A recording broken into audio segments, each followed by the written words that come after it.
Welcome to EPG Pathshala. Hello friends, I am Dr. Jaideep Shorangi, Associate Professor of English, Jogesh Chandra Chaudhary College, University of Calcutta, Kolkata. We are into Module 32, Early Drama with special focus on Gorboduc, the first English tragedy. In this module, we are going to learn certain things. Number one, we are to learn the trajectory of English drama during that time. Then the influence of the classical writers like Seneca, Plautus and Terence. We are also going to learn the plays written around that time like Gorboduc, Grammergatten's Needle and Ralph Roister Doister. We will discuss at length the first English tragedy, Gorboduc. We will also discuss about the features of Senecan module of tragedy during that time. Friends, let us first discuss about literature as propaganda. The political and potential of literature to influence a large number of people was soon realized by the Tudor monarchs.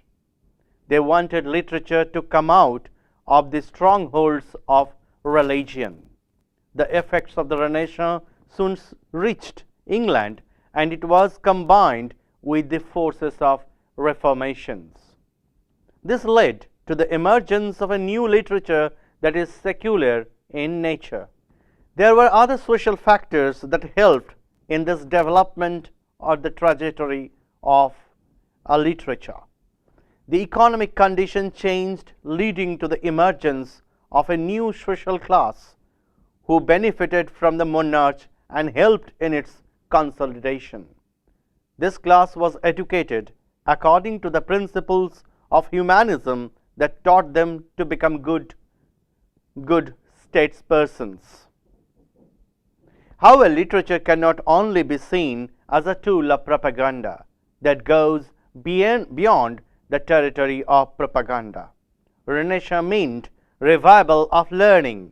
Old masters were read and read with new spirit, translated and reinterpreted in new changed social contexts.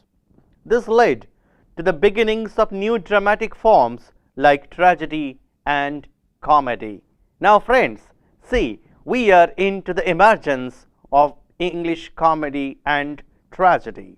However, literature cannot only be seen as a tool of propaganda.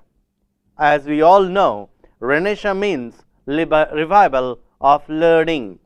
Old masters contributed extensively to the growth and prospects of drama in the 16th century.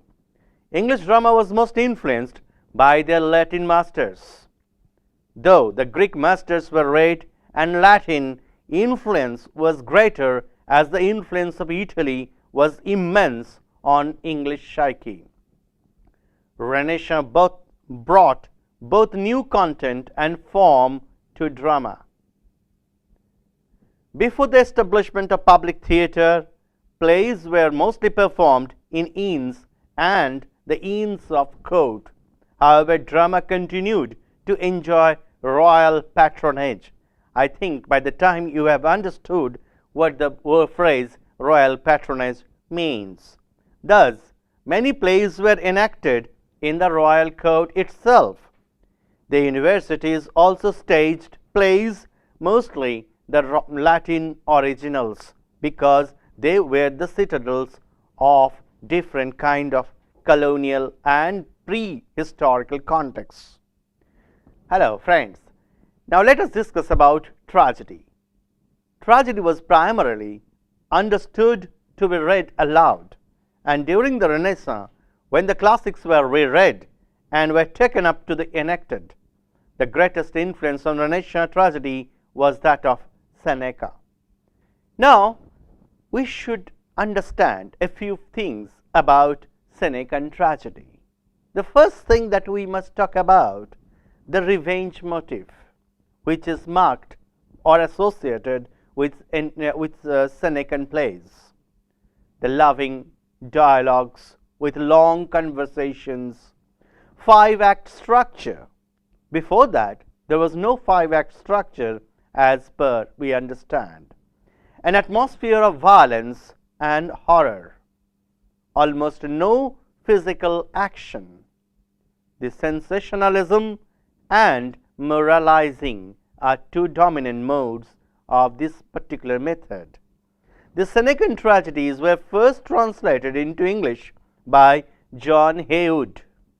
Now, we must discuss at length the first English tragedy called Gorboduc, alternatively titled as Forex and Perix. The play was first English tragedy and it was enacted in the year 1561 AD. It was written by Thomas Norton and Thomas Sackville, that is called Sackville and Norton's tragedy. The play was modeled on Senecan tragedy, and in the previous phase we discussed about the features of the Senecan tragedy already. Now, theme of Gorboduc. The plot of the play is taken from the Geoffrey of Monmouth's very important work called Historia Regum Britanniae and Grafton's Chronicle. So, it is a combination of both the works. The complexity of the plot arises when King Gorboduc decides to divide his realm between his two sons, Forex and Perix. The play shows the importance of monarchy and royal heir. Features of Gorboduc. Long dialogues, like the Senecan features. No physical action on stage. Extreme violence.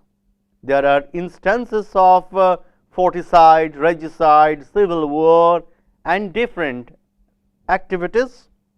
The original features: use of blank verse, dumb show at the beginning of each act, no unity of time and place. Now, Arden Feverism, domestic tragedy enacted, published in the year 1592. Authorship is disputed, based on a real-life murder story in which the wife kills the husband with the help of her paramour. They both are finally punished. The play reveals the deep psychological evils inherent human mind. Now, friends, we should discuss at length the development of comedy, because we have had some ideas of the development of tragedy during the early part of the 16th century so far. English comedy was influenced by the works of Latin masters like Plautus and Terence. Terence was favorite of Erasmus, who taught the plays of Terence should be taught at the school level or the university students. Most of his plays were enacted in the schools and universities in Latin. Apart from Plautus and Terence, Dantus and the theory of comedy was quite popular during that time. Classical themes and motifs were widely borrowed by the Renaissance playwrights. Now, friends, as we have understood the first tragedy and the features of comedy, now the first comedy ever written in English, that is Ralph Roister Doister. The first comedy English written enacted before 1533 AD. Based on the work of Plautus, the playwright Nicholas Adel was a well-known educationist of the time. The plot revolves around the exploits of a boastful soldier. Apart from the characterization, laughter is evoked through the situations and through the linguistic appeal of the play. The instance of ambiguity emerging out of the mispunctuation is quite well known. The character of the heroine is quite strongly portrayed in the text. Now, friends, another comedy written during this time, Gamma Gutton's Needle.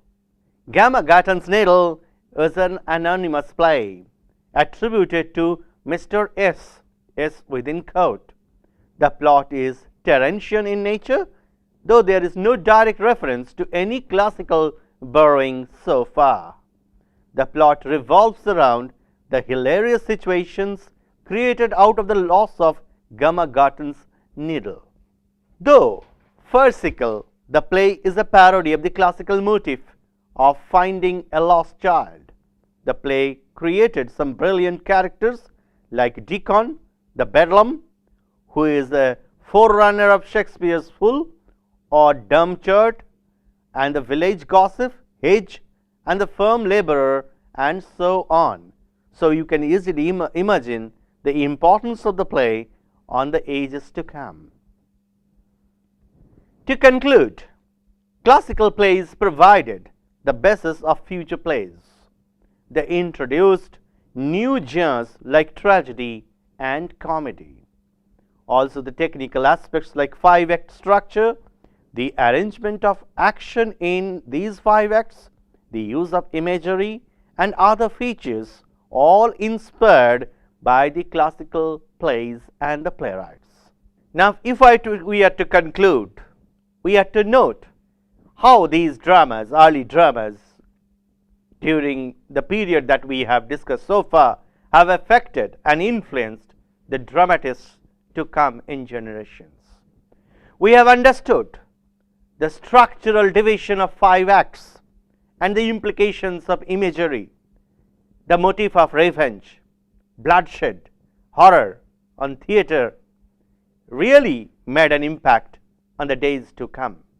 So as a whole, this particular phase of drama, with special reference to Gorboduc and the appearance of Ralph Roister Doyster, English tragedy and comedy looked different.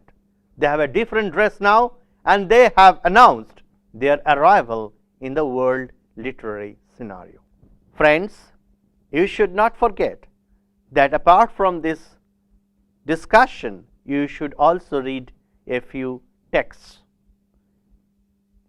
To include in the reading list, F.S. Boas, University Drama in the Tutorage, Oxford University Press publication. M.C. Bradbook, The Growth and Structure of Elizabethan Comedy. Compton Rickett, A History of English Literature from Earliest Times to 1916. Peter Happy, English Drama Before Shakespeare. Clifford Leach et al., The Revels History of Drama in English, Volume 2. Jessica Winston, Seneca in Early Elizabethan England, Renaissance Quarterly, Volume 59, and so on. Thank you.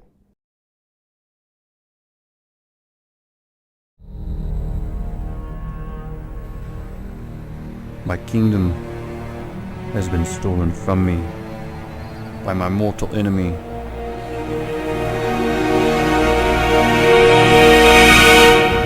My father is dead.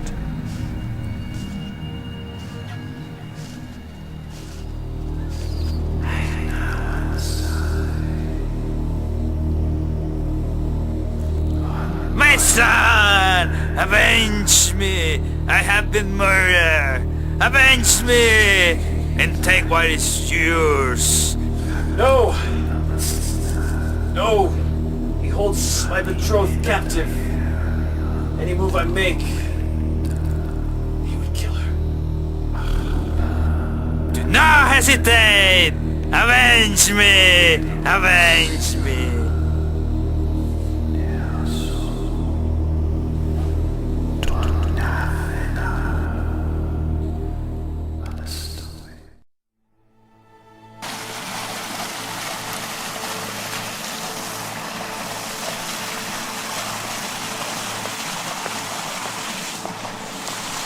Good evening, my princess. Have you considered my offer? The king and your beloved prince is dead. I have taken control of the kingdom. With you by my side, we could rule this realm together. find you repulsive as dog's vomit.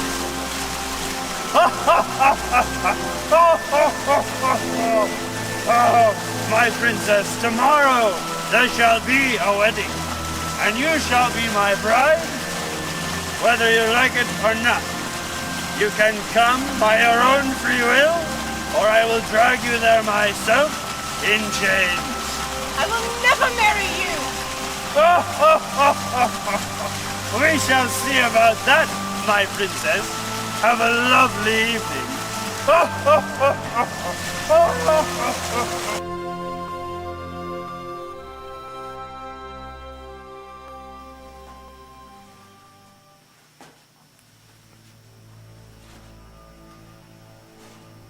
All is lost, and my betrothed is dead. I should rather die than marry that treacherous snake. But so be it. If death is the only door to freedom, then I shall take it.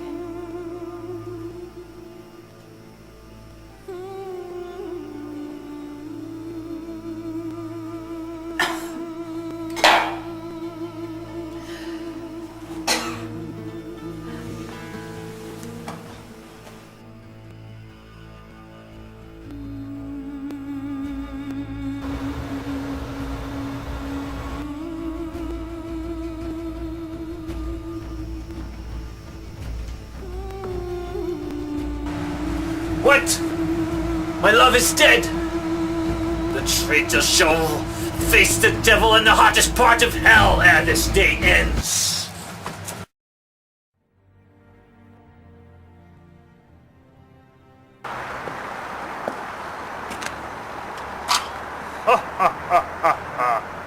The kingdom is now mine.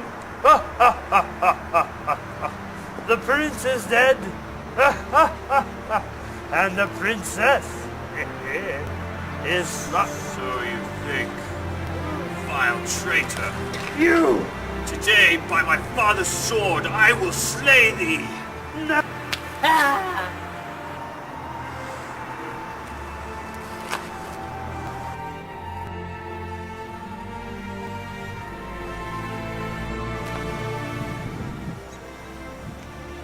I've lost all that has made my life glorious.